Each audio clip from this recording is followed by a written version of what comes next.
வணக்கம். என் பேர் மகிழ்வனம் மணிகனுங்க. நான் ராணிப்பேட்டிலேருந்து வரேன்.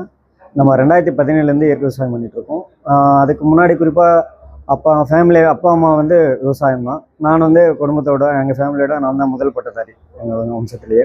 நம்ம காலேஜ் படித்து முடிச்சதுக்கப்புறம் ஒரு 2 வருஷம் நம்ம ஆடிட்டர் ஆகணுன்னு தான் நம்மளோட இதுவு.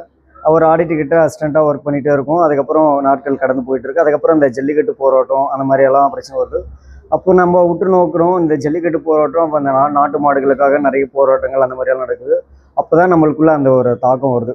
நம்ம இருந்தது நாட்டு மாடு மட்டும் இல்லை, இங்கே உணவு முறையே மொத்தமாக மாறி இருக்குது. நம்ம சாப்பிட்றது எல்லாமே காய்கறியாக இல்லை, பழமாக இல்லை, கிழங்கா இல்லை, இப்போ எல்லாமே நம்ம விஷத்தை தான் சாப்பிட்ருக்கோன்ற அந்த ஒரு தாக்குதல் எப்போ வருதுன்னா, அந்த ஜல்லிக்கட்டு போராட்டம் பார்த்துட்டு அந்த போராட்டம் ஒரு ஆர்வம் இருந்துகிட்டே இருக்கப்போ அது கூடவே வந்து நம்ம கேள்விப்பட்டிருப்பீங்க எல்லாருமே. என்னை போல் அந்த பெரும்பாலான இளைஞர்கள் இந்த இயற்கை விவசாயத்துக்குள்ளே வரத்துக்கு மிகப்பெரிய தூண்டுகோலாக இருந்தது நம்மாழ்வார் ஐயா தான். அவரோட காணொலிகளெல்லாம் பார்க்கும்போது தான் நம்ம இந்த காய்கறிக்குள்ளே இவ்வளோ ரகங்கள் இருக்கா அப்படின்ற அளவுக்கு நம்மளுக்கு ஒரு பெரிய விழப்பாக இருந்துச்சு.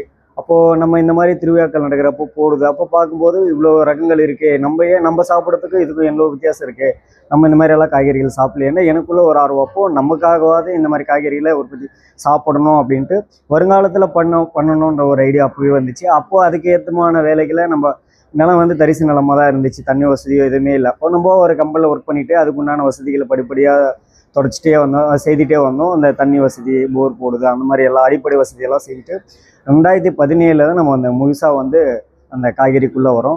அப்போ இந்த ரகங்கள் அப்போ கொஞ்சம் கொஞ்சமாக சேமித்து வச்சுருந்து நம்ம போட்டு வந்து நம்ம ஒரு மாதத்துலேயே நம்மளுக்கு நல்ல ரிசல்ட் தருது. நம்ம நாட்டு காய்கறிகளுக்கும் நம்ம மார்க்கெட்டில் போயிட்டு வாங்கி சாப்பிட்ற காய்கறிகளுக்கும் கிழங்குகளுக்கும் நிறைய வித்தியாசம் இருக்குது. அப்போ எனக்குள்ளே ஒரு தாக்கம் வருது. அப்போ நம்ம மட்டும் ஆரோக்கியமாக இருந்தால் போதுமா? நம்ம குடும்பம், நம்ம அப்பா அம்மா, நம்மளை சார்ந்தவங்க மட்டும் ஆரோக்கியமாக இருக்கு. அப்போ எல்லாரும் ஆரோக்கியமாக இருக்கணும்னா இப்போ என்ன பண்ண, இந்த காய்கறிகள் இது போன்ற நஞ்சில்லாத நாட்டு காய்கறிகள், அதாவது நம்ம முன்னோர்கள் நம்ம தாத்தா பாட்டி காலத்தில் அதை தான் வச்சுருந்தாங்க. ஒவ்வொருத்தரும் வீட்டு சோகத்துலேயோ அந்த சாண வரட்டிலையோ அந்த மாதிரி எளிமையாக புழக்கத்தில் இருந்த இந்த விதைகள் எல்லாம் காணாமல் போய் இன்றைக்கி வீரிய ரகங்களை உற்பத்தி பண்ணுற நிலைமைக்கு வந்துட்டோம். அந்த மாதிரி இருக்கும்போது தான் நான் அந்த காய்கறி ரகங்களை தேர்ந்தெடுத்து நம்ம படிப்படியாக பண்ண ஆரம்பிக்கிறோம். அதுக்கப்புறமா நம்ம ஜல்லிக்கட்டு போராட்டம் முடிஞ்சு அதுக்கப்புறம் உடனே பார்த்தா அந்த கொரோனா ஃபீக் வருது. அந்த கொரோனா ஃபீக் தான் வந்து நம்மளுக்கு இயற்கை விவசாயத்துலையும் சரி, அந்த காய்கறிலையும் நம்ம நிலைச்சி நிற்க முடியும், இதுலேயும் வருமானம் எடுக்க முடியும், இயற்கை விவசாயத்தில் வெற்றிகரமான விவசாயம் மாற முடியுன்ற ஒரு நம்பிக்கையே வந்து நம்மளுக்கு அந்த கொரோனா பீரியட் தான் கொடுத்து. அப்போ காய்கறிகளுக்கு பார்த்தோன்னா டிஸ்ட்ரிக்ட் ஒரு 10-20 கிலோமீட்டர் போகிறது கூட ரொம்ப சவாலாக இருந்ததெல்லாம் நிறைய பேர் லாக்டவுன் பார்த்துருப்பாங்க. அப்போ அப்போ தான் நம்ம காய்கறியை கொடுக்கறதுக்கு ஸ்டார்ட் பண்ணுறோம். அந்த ஒரு புரிதல் வந்ததுக்கப்புறம் பொதுவாகவே எல்லாரும் நம்ம இயற்கை விவசாயத்தில் பார்த்திங்கன்னா நாட்டு காய்கறினா விளைச்சல் வராது, மகசூல் தராது அந்த மாதிரின்னு சொல்லுவாங்க. ஆனால் அந்த மாதிரி இல்லை, நாட்டு ரகத்துலையுமே நல்ல விளைச்சல் தரக்கூடிய ரகங்கள்லாம் இருக்குது. அந்த மாதிரி நம்ம ஒரு குறிப்பிட்ட ரகங்களை தான் தேர்ந்தெடுத்து பண்ணும்போது இப்போ நம்ம இயற்கை விவசாயத்தை வந்து நம்ம ஏதோ பண்ண வரோம், நம்மளும் சாப்பிடணுன்ற அந்த மோட்டிவோடு வரல. நான் வந்து அதை முழுசாக ஏற்றுக்கிட்டேன். இயற்கை விவசாயம் நம்ம பண்ணோம், இந்த மாதிரி நாட்டு ரகங்கள் இருக்குது பண்ணோன்னா அதை முழுசாக நான் ஏற்றுக்கிட்டதுனால எனக்கு ஃபஸ்ட்டு ஆரம்பத்தில் கொஞ்சம் இயற்கை விவசாயத்தை பொறுத்தவரையிலையும் ஆரம்பத்தில் கொஞ்சம் விளைச்சல் கொஞ்சம் கம்மியாக இருக்கலாம். ஆனால் படிப்படியாக வந்து அடுத்தடுத்து வந்து விளைச்சல் கூட்டிகிட்டே இருக்கும். அது நிரந்தரமானது. ஆனால் செயற்கை விவசாயத்தில் அப்படி கிடையாது. இந்த விளைச்சல் வந்து விளைஞ்ச பிறகு உங்களுக்கு எப்படி பார்த்தீங்க? அது நீங்கள் கண்டிப்பாக அதுதான் நான் முன்னாடியே சொல்லியிருக்கேன். செய்து சாப்பிட்டு பார்த்தீங்களா? இல்லை கண்டிப்பாக சாப்பிடுவோம். அதான் நம்ம கொஞ்ச நாள் அந்த 1 மாதம் சாப்பிடும் போதே நம்ம உடம்புல அந்த வித்தியாசங்கள் நல்லா டிஃப்ரெண்ட் நல்லா தெரியும். இதுக்கு முன்னாடி சாப்பிட்ட காய்கறிக்கும் இப்போ சாப்பிட்ருக்கிற உடம்பு ஆரோக்கியத்துக்கும் அந்த சுறுசுறுப்புக்கும் நிறைய வித்தியாசம் இருக்குது. அதை சாப்பிட்டு பார்த்தா தான் அந்த அனுபவத்தை உணர முடியும். அதே மாதிரி அடுத்த காய்கறி என்ன பண்ணீங்க? அடுத்தது படிப்படியாக நம்ம அந்த கத்திரிக்காய், சுரக்காய் அந்த மாதிரி ரகங்களை படிப்படியாக நம்ம இந்த விதை தேடலில் ஈடுபடுது, அவ்வளோ ரகங்களை கலெக்ட் பண்ணுது, நம்ம தோட்டத்தில் போட்டு எடுக்குது. பொதுவாக ரசாயன கலப்பு இல்லாத காய்கள் வந்து விளைச்சல் ரொம்ப கம்மியாக இருக்கும். அதாவது ரசாயனம் பயன்படுத்தும் போது பார்த்திங்கன்னா ஏகப்பட்ட விளைச்சலாக இருக்கும். அதோட கலர்லாம் பார்த்திங்கன்னா கூட ரொம்ப இதுவாக இருக்கும். இயற்கை விவசாயத்தில் பார்த்தீங்கன்னா அந்த அளவு வராது. குறிப்பாக நீங்கள் வெண்டைக்காயே எடுத்துட்டிங்கன்னா, நீங்கள் ரசாயனத்தில் பண்ணிங்கன்னா அந்த வெண்டைக்காய் கட் பண்ணி நீங்கள் சமையல் பண்ணும்போது வலுவழுப்பு தன்மை அதிகமாக இருக்கும். நம்ம நிறைய பார்த்துருப்போம். அதே நீங்கள் இயற்கை விவசாயத்தில் அந்த வெண்டைக்காயை பண்ணிங்கன்னா வலுவழுப்பு தன்மை கம்மியாக இருக்கும். இன்னொரு விஷயம், ரசாயன விவசாயத்தில் பண்ண வெண்டைக்காய் வந்து கூட நிறையா கொஞ்சமாக நிற்கும். இயற்கை விவசாயத்தில் பண்ண வந்து அவ்வளோ வெயிட் வராது. ஏன்னா அதில் ஃபுல்லாக நீர் தான் இருக்கும், அந்த வலுவழுப்பு தன்மை தான் இருக்கும்.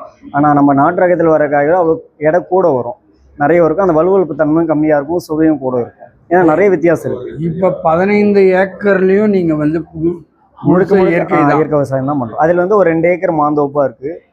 மீறி வந்து கிராப் ரொட்டேஷன், அதாவது கடலை போடுறது, கம்பு 500 வகையான இது வந்து நம்ம ஒரு 500 வகையான நாட்டு ரகங்களை உற்பத்தி பண்ணிட்டு அதில் நல்ல விளைச்சல் தரக்கூடிய ரகங்களை மக்கள்கிட்ட காய்கறிகளாகவும் கொடுக்குறோம். ப்ளஸ் இந்த விதைகளாகவும் இந்தியா ஃபுல்லாக பயணிக்கிறோம். இன்னொரு கேள்வி உங்ககிட்ட, அதாவது நீங்கள் வந்து ஒரு ரசாயனம் கலக்காத ஒரு இது வந்து மார்க்கெட்டுக்கு போகும்போது கொடுக்கும்போது அவங்க எப்படி ஃபீல் பண்ணாங்க? கண்டிப்பாக நான் ஃபஸ்ட்டு பார்த்தீங்கன்னா நம்ம என்னங்க இதெல்லாம் ஒரு இதுவா, கலர் இல்லை அது மாதிரிலாம் சொல்லி உங்களை வந்து நிறைய கேலி பேச்செல்லாம் வந்திருக்குமே? அந்த மாதிரி நான் எதுவும் பார்க்கல. ஏன்னா எதுவும் இல்ல. நம்ம நார்மலாக கிராமத்தில் தான் இருக்கோம். சாதாரணமாக ஒரு புளிய மரத்தின் கடைக்கு அந்த மாதிரி மக்கள் அதாவது கூடுற ஒரு இடத்துல தான் விவசாயிக்கு அதோட பயன்கள் தெரியும், ஒரு நகரத்துல இருக்கும்போது அவங்களுக்கு அந்த பெரிய இதுவா தெரியாதுங்களே. கண்டிப்பாக அப்போ அது மாதிரி எதனா உங்களுக்கு பாதிச்சு? நிறைய பேர் கேட்பாங்க, இந்த மாதிரி எல்லாம் கூட அவரைக்காய் இருக்கா, சுரக்காய் இருக்கா அப்படின்னு நிறைய பேர் கேள்வி கேட்பாங்க. ஆனால் அதை வாங்கிட்டு போய் சமைச்சு சாப்பிட்டதுக்கப்புறம் திரும்பவும் அதை வேணும்னு கேள்வி கேட்டு அந்த கொரோனா பீரியடில் அதுதான் நான் ஒரு பெரிய தாக்கமே கிடைச்சிச்சு நம்மளுக்கு. அந்த நாட்டு ரகங்களை இப்படியெல்லாம் இருக்குமா, இது சாப்பிட்டாங்களா ஈஸியாக ரீச் பண்ணதுக்கு அது ஒரு நல்ல வாய்ப்பாகவும் ஆனா அமைஞ்சுச்சு. உங்களுக்கே அந்த இது தெரிஞ்சது, கண்டிப்பா. சாப்பிட்டா உடல் நல்லா இருக்குன்னு. அதை நம்ம சாப்பிடும்போது கண்டிப்பாக அதை நம்ம அனுபவத்தில் உணர முடியும். அதுக்கப்புறம் நீங்க என்னென்னலாம் நீங்க உடம்புல ஒரு பிபி இருக்கு, சுகர் இருக்கு, அந்த மாதிரி நிறைய பிரச்சனையோடு இருக்காங்கன்னா அந்த மாதிரி ஒரு நுகர்வோர் வந்து தொடர்ச்சியா 1 மாசம் நீங்க நாட்டு காய்கறிகளை இயற்கை முறையில் வந்த கீரையோ காய்கறியோ பழங்களோ சாப்பிடும்போது கண்டிப்பா ஏற்கனவே இருந்த அந்த தாக்குதல், அந்த நோய் தாக்குதல் இருக்கும்போது இருக்கிற உடம்பு மனநிலைக்கும் உடம்புக்கும் அதை நம்ம நாட்டு காய்கறிகள் சாப்பிட்டு அந்த 1 மாசத்துக்கு அப்புறம் பார்த்தீங்கன்னா நிறைய வித்தியாசம் பார்க்க முடியும். நம்ம நிறைய இருந்தது. கண்டிப்பா நிறைய இருக்கும். நீங்க பொதுமக்களுக்கு எல்லாம் நிறைய பேர் சொல்லிங்க அது மாதிரி நாங்கள் வந்து செய்கிறோம் இயற்கை விவசாயம், நீங்க சாப்பிட்டு பாருங்கன்னு கொடுத்துருப்பீங்களே, கண்டிப்பா அவங்க எப்படி ஃபீல் பண்ணாங்க? அதுதான் சாப்பிடும்போது இது நல்லா இருக்கு, டேஸ்ட் நல்லா இருக்கு. சில பேர் அந்த நிறைய ரகங்கள் சொல்ல, இந்த நேரம் எனக்கு 1 வாரத்திலேயே இந்த அளவுக்கு அந்த முட்டி வலி இருக்குது, அந்த மாதிரி நிறைய பிரச்சனை இருக்குது. சுரக்காய் சாப்பிட்டா அந்த நீரிழிவு போகிறது, அந்த மாதிரி கிட்னி ப்ராப்ளம் இருக்குது, யூரின் சரியாக போகாமல் இருக்குது, இந்த மாதிரி நிறைய பிரச்சனை வந்து இயற்கை காய்கறிகள் சாப்பிடும் மூலமாக கண்டிப்பாக ரிசல்ட் நிறைய சொல்லியிருக்காங்க. இப்போ அதிகமாக 500 காய்கறிகள் மேலே வந்து இயற்கை விவசாயம் பண்ணுறேன்றீங்க. எது மாதிரியான காய்கள் வந்து சீக்கிரமாக விளைவிக்கக்கூடிய காய்கள்? நீங்கள் வந்து பொதுவாக நம்ம காய்கறிகள்னு பார்த்தோம்னா ஈஸியான கீரைகள் தான் ஃபஸ்ட்டு. கீரை 17லேருந்து 21 நாளுக்குள்ளே பண்ண முடியும்னா அது கீரைகள் பண்ண முடியும். இது வந்து தின வருமானமாகவும் பண்ணிக்கலாம். தினந்தோறும் வந்து 1 மாதத்துக்குள்ள நம்ம வருமானம் வேணும் அப்படின்னா நமக்கு கீரைக்குள்ளே போகலாம். அதே மாதிரி நம்ம மற்ற காய்கறிகள்லாம் பார்த்தீங்கன்னா 3 மாதத்துக்கு உண்டான போயிருக்கு. அதாவது 1.5 மாதத்துலேருந்து படிப்படியாக பண்ணிகிட்டே போகலாம். சரிங்க சார், ரொம்ப நன்றி. உங்கள் பேர், ஃபோன் நம்பர்? என் பேர் மணிகண்ணுங்க. ஃபோன் நம்பர் பார்த்தீங்கன்னா 9025270120. நம்ம வந்து காய்கறியாகவும் கொடுத்துட்ருக்கோம் லோக்கலில். அதை சார்ந்த விதைகள் தேவைனாலும்.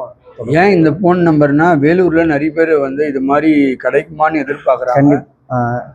கண்டிப்பா அந்த மாதிரி கேட்கணும்னு விருப்பப்படுறீங்களா, நம்ம காய்கறியா கொடுக்கறதுக்கு தயாரா சப்ளை பண்றதுக்கு நீங்க தயாரா இருக்கும். நன்றி நன்றி சார். உங்களுக்கு பிடிச்சிருந்தா நம்ம மைண்ட் ப்ளோயிங் வேலூர் யூடியூப் சேனலை இது வரைக்கும் சப்ஸ்கிரைப் பண்ணாதவங்க சப்ஸ்கிரைப் பண்ணுங்க. அது மட்டும் இல்லைங்க, லைக் பட்டன் அழுத்தி உங்கள் கருத்துக்களை கமெண்ட் பாக்ஸில் பதிவு பண்ணுங்க.